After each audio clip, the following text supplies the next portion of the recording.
Bonne fête à toutes les femmes conscientes de leur mission sur cette terre perverse et corrompue. Je suis votre humble servante, la sœur Benita Bentumolomingo, BBL Épître vivante de Manchester. En ce mois de mars où la société célèbre le mois de droits internationaux des femmes, moi je suis venu rappeler à une femme que tu as de la valeur. Parce que tu es cette créature si merveilleuse de Psaume 139 verset 14, créée à l'image du Dieu Tout-Puissant. Ne te sous-estime pas, femme. Ne te déconsidère pas. Lève ta tête, lève-toi, marche la tête haute, les épaules effacées, la poitrine bombée. Parce que tu es cette femme porteuse de vie et d'honneur de vie. Tu es dompté d'un pouvoir, celui d'écraser la tête du serpent.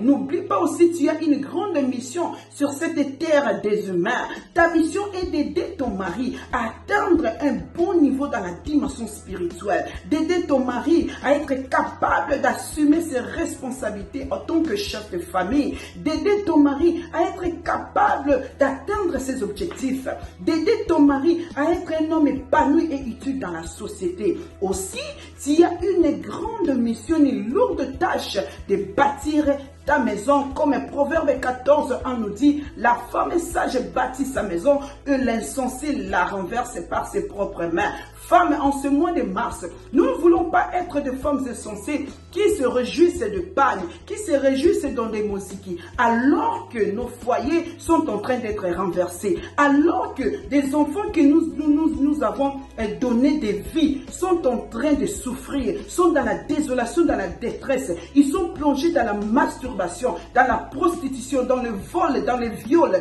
ils sont dans des loges, dans les occultismes, ils sont dans les gangsters. On ne peut pas aller nous réjouir en pagne, nous ne pouvons pas les faire des moustiques, alors que nos enfants, les enfants que nous avons mis au monde, sont en captivité de l'ennemi. L'ennemi est en train d'utiliser leur âme dans la débauche, dans la